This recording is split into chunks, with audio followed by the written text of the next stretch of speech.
Qual é a página, professor? 109. 109.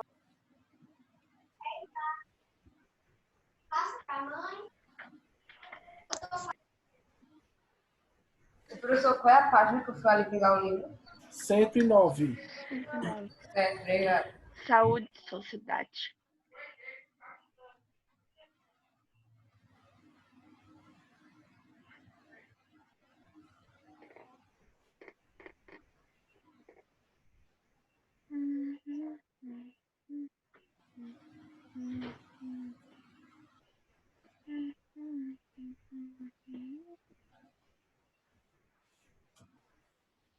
Pronto? Pronto. Então, gente, a gente viu um pouquinho sobre higiene e saúde, agora a gente vai ver sobre a saúde e a sociedade, né? Como a sociedade ela vem se comportando com relação à sua saúde e quais são as principais coisas que nós temos que levar em consideração para ter uma saúde melhor, além da higiene, né? Então, como vocês sabem, saúde, ela é... O que é saúde mesmo? É um tema muito recorrente do nosso cotidiano. Saúde é o bem-estar físico, mental e social, e também é a ausência de doenças. Vamos lá, gente. Saúde é um conjunto de bem-estar, certo? Bem-estar físico, bem-estar social, o bem-estar mental, certo? O psicológico, tudo isso vai acometer a minha saúde, tá certo? Então, nem sempre a saúde é a ausência da doença. Eu também, lógico, não para ter doença, eu preciso estar com alguma coisa, algum aspecto da minha saúde acometido, certo? Mas nem sempre você está uma pessoa sem doença nenhuma, aparentemente. Sem doença você está saudável, tá? Então, para você ter saúde, você tem que ter todos esses aspectos em equilíbrio. Então, saúde, para mim, ele é o equilíbrio, certo? Entre esses aspectos. A saúde mental, psicológico, físico, o social, certo? Então, tudo isso, se está equilibrado, você está em homeostase, em equilíbrio. E aí a gente tem o nível máximo de saúde. Lembrem que saúde é uma coisa que nós temos, certo? Mas ela não é renovada. A gente vai perdendo ela conforme o tempo vai passando. Gente, é muito interessante isso, porque é como se fosse um videogame, tá? Você tá lá no videogame, aí tem a barra de energia. Conforme você vai jogando e você vai sofrendo danos, essa barra de energia ela vai diminuindo, não é verdade? No videogame? Sim. Então, basicamente é assim que ocorre com a nossa saúde, certo? Conforme o tempo vai passando, a nossa saúde ela vai diminuindo, tá? E o que é que eu tenho que fazer para evitar que isso aconteça? Primeiramente, eu nunca vou evitar completamente que a minha saúde diminua. Ela sempre vai diminuir. O que eu posso fazer é fazer com que ela diminua de forma lenta. E aí eu tenho que procurar coisas que façam com que eu tenha um bem-estar melhor. Aí, ó, alimentação saudável, atividades físicas, dormir bem, certo? Não me estressar com problemas pequenos. Procurar não se estressar com problema nenhum, né? Sempre só tentar solucionar problemas na calma, tá? Então, tudo isso são fatores que vão, ó, melhorar a minha saúde, tá? E, além da minha saúde, eu preciso também ter a saúde do coletivo, que é quando eu tenho a saúde do meio ambiente, né? Quando eu cuido do meio ambiente, quando eu cuido da nossa casa, eu também estou promovendo saúde a todo mundo, tá? Então, por exemplo, se hoje eu deixo de trabalhar de carro e pego bicicleta, o que é que eu estou fazendo? Eu estou diminuindo a quantidade de gases poluentes na atmosfera, consequentemente eu estou pensando no coletivo. Eu estou pensando na saúde do meio ambiente. Então, tudo isso está atrelado. A gente não pode só ver saúde como o próprio, mas sim como o coletivo também. O que é que adianta você estar saudável e o ambiente que você está não está saudável? Não adianta muita coisa não, né? Não. Aí vejam. Para isso, Na questão da saúde em si, nós temos um órgão importantíssimo, que é a OMS, que é a Organização Mundial de Saúde, certo? A OMS, ela é um órgão que ela vai ter várias pessoas de vários países, certo? Que são responsáveis por promover a saúde mundial, tá? É mais ou menos como se fosse um acordo entre vários países, tem os representantes, né? E aí todos eles chegam a um acordo em comum para dar a saúde do planeta em si, tá? Então, por exemplo, essa questão da pandemia mesmo, a OMS, ela trata de tudo que vai acontecer na pandemia. Se vai precisar de isolamento, se não vai, se vai liberar uma vacina, se não vai, se vai liberar um medicamento, se não vai. Tudo é a OMS. A OMS é a Organização Mundial de Saúde, certo?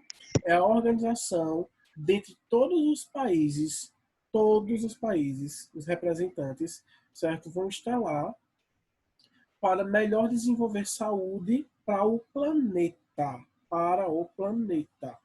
Tá certo, gente? Então, é um órgão extremamente importante, porque tudo que está relacionado à saúde passa por ele. Tudo. Absolutamente tudo.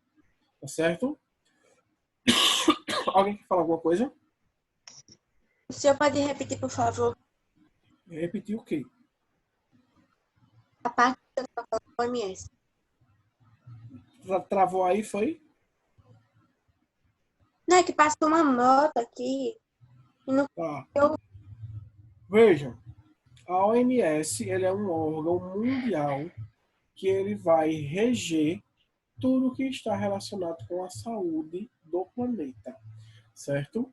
Então, nela vai ter representantes de todos os países que, em conjunto, trabalham em um único pró, que é o pró da saúde, tá certo? É a organização mundial. Tudo que acontece com relação à saúde passa pela OMS, certo? Tudo que acontece com relação à saúde tem que ser liberado pela OMS. Se é um tratamento de alguma doença, se é um medicamento que você vai tomar, qualquer coisa, tem que passar pelas diretrizes da OMS, porque é ela quem... Por isso que demora tanto, né, professor, as coisas da saúde assim? Não, nem Ou sempre, não? Igor. Não, nem sempre. Certo? A questão de saúde, de demorar, de coisa, não é por conta da OMS, não. A OMS, ela dá o protocolo. Cada país segue o protocolo de acordo com a OMS. Por exemplo, e a gente não pode tomar ibuprofeno para tratar coronavírus. Então, isso aí é a OMS quem diz que não pode e a gente tem que seguir esse protocolo. Entendeu? Então, a OMS ela, é como se a OMS ela desse as leis de saúde e a gente tem que seguir, vamos dizer assim. Certo? Mas não são leis, né? São protocolos. Tá certo? E a gente tem que seguir. Tá? Aí é aquela coisa, né? Cada país ele tem o seu tipo. A OMS, ela aconselha. O país vai seguir se quiser ou não. Ó, professor, quando o país vai declarar calamidade pública, tem que passar pelo OMS, né? Não, calamidade pública não tem que passar pela OMS, não. Porque nem sempre a calamidade pública ela vai ser com relação à saúde em si. Entendeu? Porque, por exemplo, um desastre, por exemplo, Richard, uma enchente, né, que saiu devastando um monte de coisa. Tem a ver com a vida? Tem. Por isso que é uma calamidade, certo? Mas não é uma coisa que é saúde em si. Entendeu? Foi mais uma catástrofe mesmo. Não foi uma pandemia, não é uma doença que está chegando, uma coisa desse tipo. Entendeu? Então, nem sempre, para uma cidade decretar calamidade pública, ele tem que passar pela OMS. Não precisa. A própria cidade, cada cidade, ela sabe, certo? A sua... ela tem... Cada prefeito, cada órgão público, ele tem o conhecimento da sua cidade. Então, ele sabe o que é melhor para ela e o que não é. Entendeu? Então, por exemplo, se um rio enche, dá um enchente e inunda metade de Bezerros, certo? Aí lá pode ser uma calamidade pública, ele pode decretar. Mas se aqui encher bem pouquinho, a gente não pode decretar calamidade pública porque só foi uma pequena área. Entendeu? Então, estado de calamidade pública é quando se tem uma catástrofe, alguma coisa assim, aconteceu momentânea, certo? E aquela cidade, aquela região, aquele país, ela não consegue sozinho resolver a situação. Aí precisa aí da ação do Estado, precisa da ação federal, e às vezes recorrem, dependendo do nível de calamidade pública, recorrem à OMS, tá certo? Mas não precisa passar por ela para poder decretar, não. Tá certo? Certo. Professor, travou. Travou? Oi? Eu tava falando, travou. Pronto, eu tô passando aqui para outra página.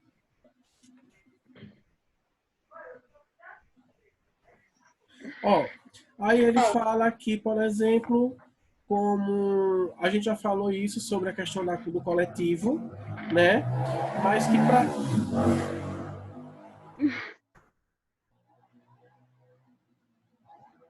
deu a bexiga.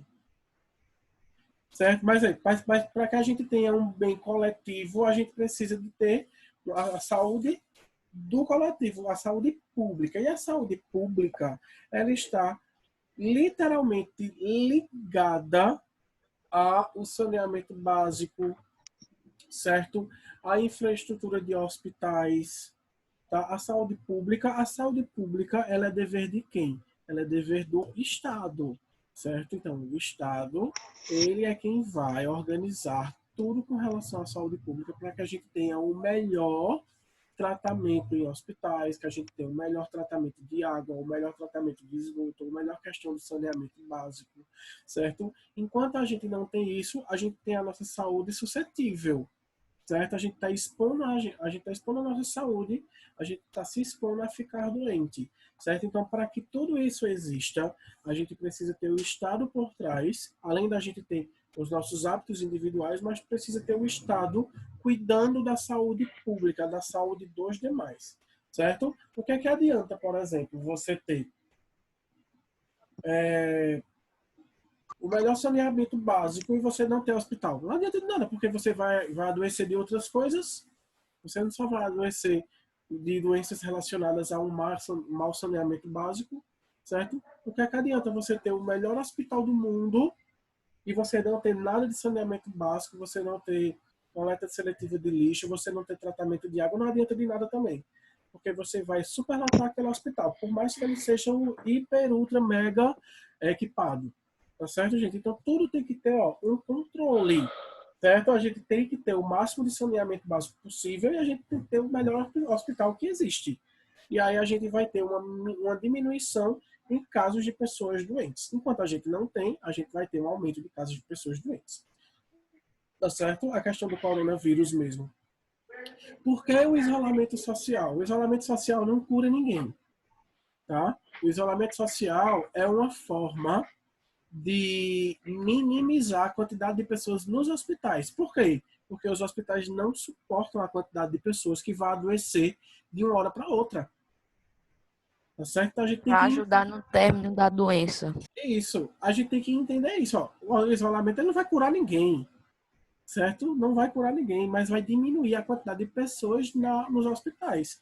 Imagine se eu tenho um hospital com 40 leitos, certo? Só 40 já fica doente em 24 horas. Aqui em Caruaru, né? Porque em outros Aqui em lugares... Pernambuco, né? Não, No caso aqui no Brasil, por conta que no Brasil, se for no Brasil todo, entendeu? É muito mais. Então, imagine. Não dá, gente, não dá. Então, tem que deixar o pessoal em isolamento para que não se contamine, para poder ir tratando quem já está contaminado, entendeu? Para diminuir os casos.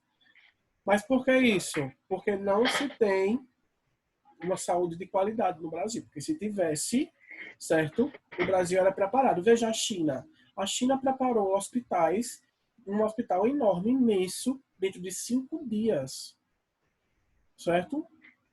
5 dias, porque eles meio que já sabiam a gravidade do problema.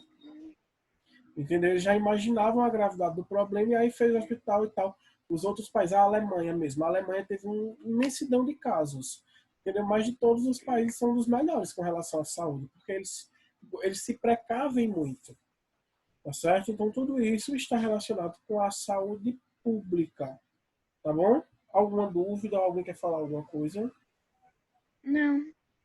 Não? Repete. Não entendi porque tá. Oi, Isadora, toda vez eu vou ter que repetir, aí a aula vai passar. Você tá com Ah, tá problema bom. na sua Verdade, internet, pois é? Adora foi o professor. Hã? Mais ou menos.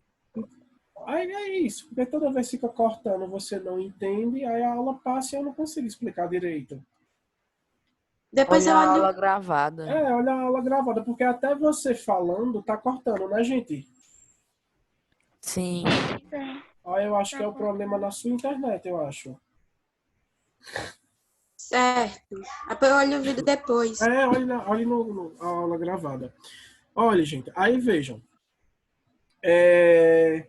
Existem alguns indicadores de saúde que podem ser classificados como demográficos, socioeconômico, nutricional, ambiental, certo? Negativo, que fala sobre morbidades, e positivo, que fala sobre qualidade de vida. Então, são indicadores de fatores que vão falar sobre a saúde de acordo com cada tema.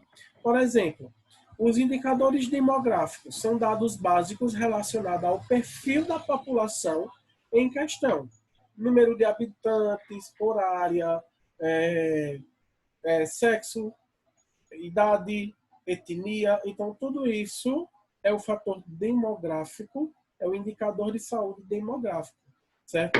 Que ele vai falar das pessoas de uma determinada área, de uma determinada região. Tá certo? Os fatores socioeconômicos são dados que estão relacionados a...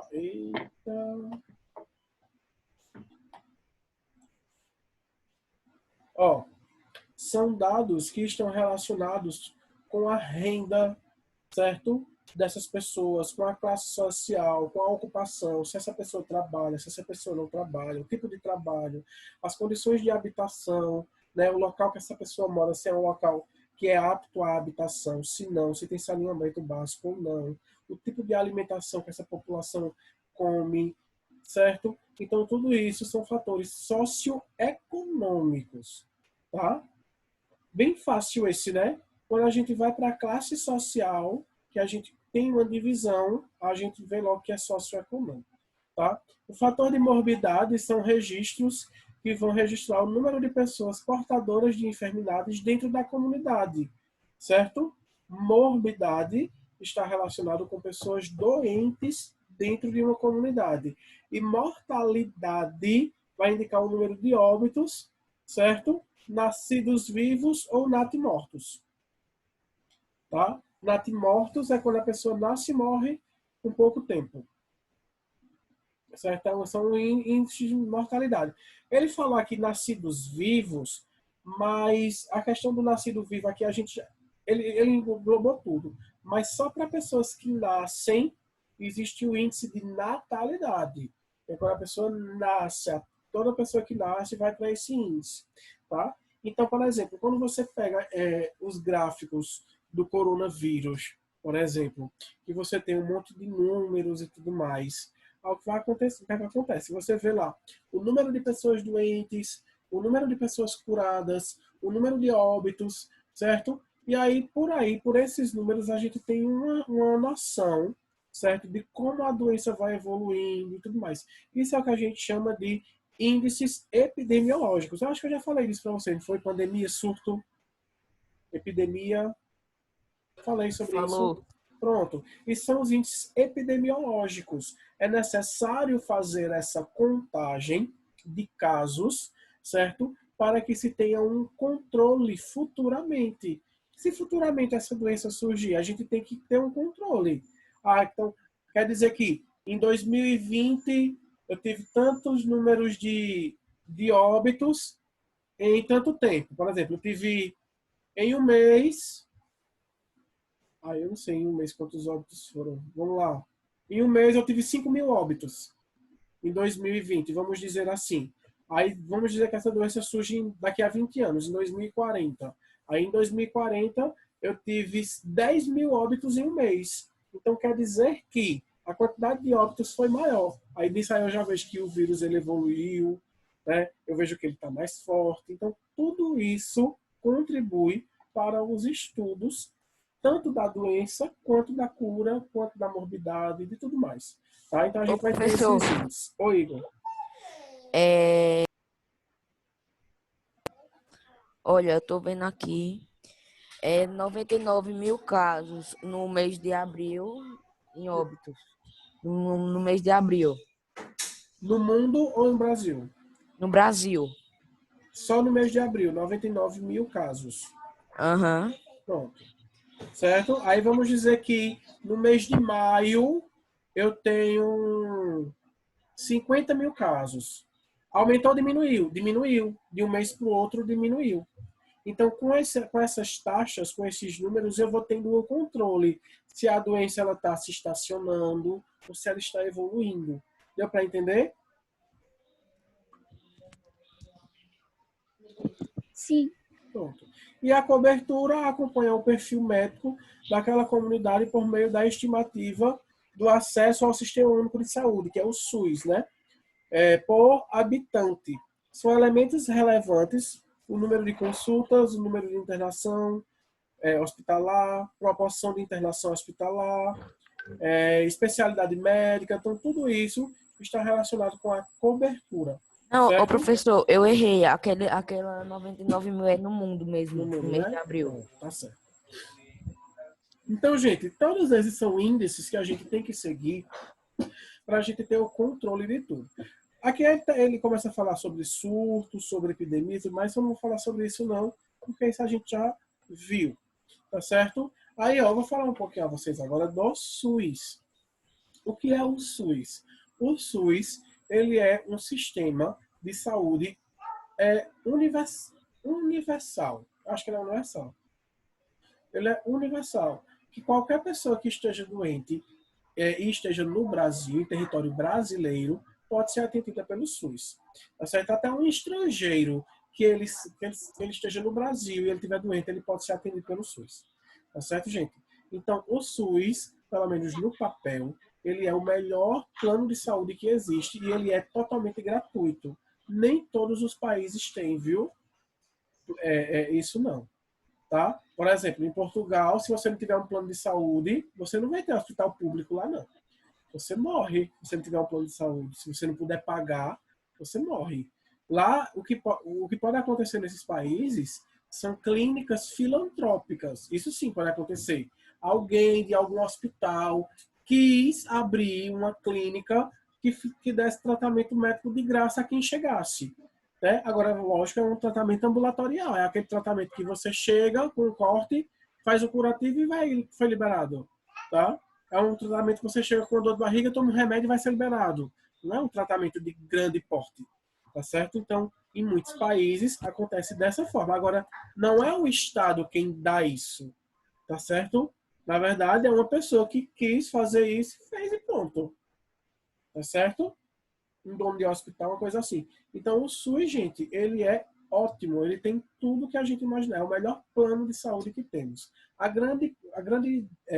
grande problema, digamos assim, do SUS é justamente a má estrutura de saúde que temos no nosso país. Né? E a gente vê isso claramente devido à crise política que acontece. Uma hora sai ministro, outra hora entra ministro. Aí teve um outro ministro que não quis passar nem um mês, não passou nem um mês no Ministério da Saúde. Então, tudo isso está atrelado com a política do país. O jeito que o país faz política, ele é muito importante, certo? Porque mexe com tudo. Mexe literalmente com tudo.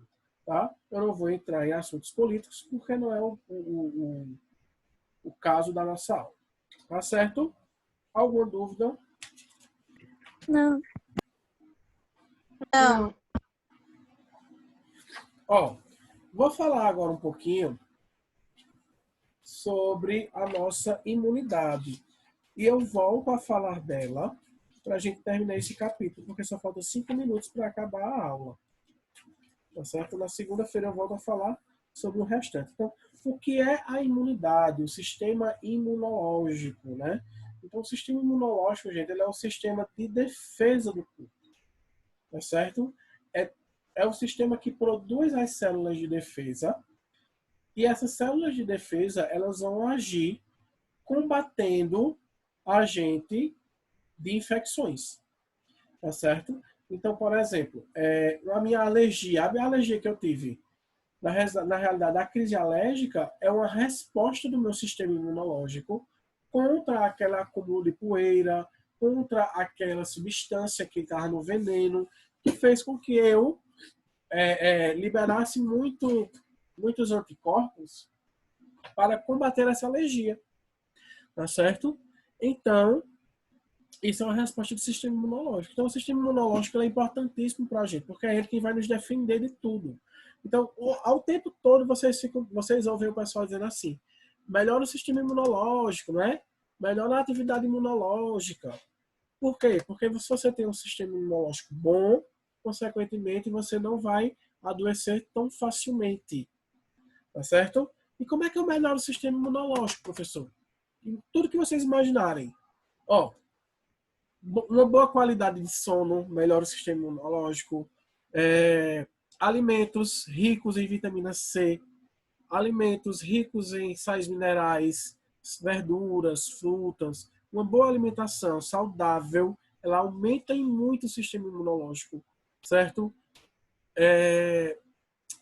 Atividades físicas, dependendo do tipo de atividade física, pode aumentar o seu sistema imunológico também, como vocês estão vendo, acredito eu, vocês estão falando sobre isso no trabalho de vocês, certo? Atividades leves, moderadas, podem aumentar o sistema imunológico para pessoas que são sedentárias, tá certo? Então já é comprovado esse tipo de estudo.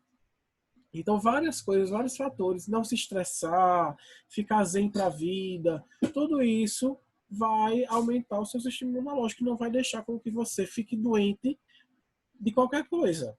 Já perceberam que às vezes você pega uma doença, qualquer doença que seja, e você transmite essa doença para outra pessoa. Uma pessoa fica mais doente do que outra, por quê? Porque o sistema imunológico daquela pessoa estava mais frágil, certo? Então, a nossa imunidade ela é importantíssima no combate de qualquer tipo de doença. Uma alergia que seja, é uma resposta do nosso sistema imunológico. Tá certo? E o nosso sistema imunológico, ele trabalha dessa forma. É a ação antígeno-anticorpo. Tá? Antígeno é o quê? É aquilo que vai me causar uma doença, é aquilo que vai me causar um descontrole. E anticorpo é aquilo que vai combater aquele antígeno. Certo? Então, quando ocorre isso, a ação antígeno-anticorpo, o meu sistema imunológico ele responde de uma forma. Então, por exemplo, a febre é uma resposta, a tosse é uma resposta do sistema imunológico, a secreção do nariz é uma resposta do sistema imunológico. Então, várias coisas que a gente pensa que são sintomas assim, de doenças, na verdade, são respostas do meu corpo, certo? Que estão me avisando que ali existe algum micro-organismo que vai me atacar, tá? E aí o meu corpo está respondendo de uma forma para não deixar com que essa doença me mate, ou para não deixar com que esse micro-organismo ele cause uma doença muito séria, tá certo? Então a febre mesmo, ela não é uma doença, a febre é uma resposta do seu corpo. O corpo eleva a temperatura para fazer com que aquele vírus ou aquela bactéria ele sofra com esse aumento de temperatura. Só que é que tá, a gente não pode deixar que esse aumento de temperatura seja muito alto. Quanto maior a febre, maior a infecção, tá? Aí a gente não pode deixar que seja muito alto para não dar convulsão. Tá certo, gente? Então eu já vou finalizar aqui, porque só está faltando um minuto. Na próxima aula a gente volta falando sobre o sistema imunológico. Essa aula foi gravada e espero todo mundo na live de hoje, viu? 2 horas da tarde e 4 horas. Eu vou pedir a atividade. Tchau. Professor, para quando o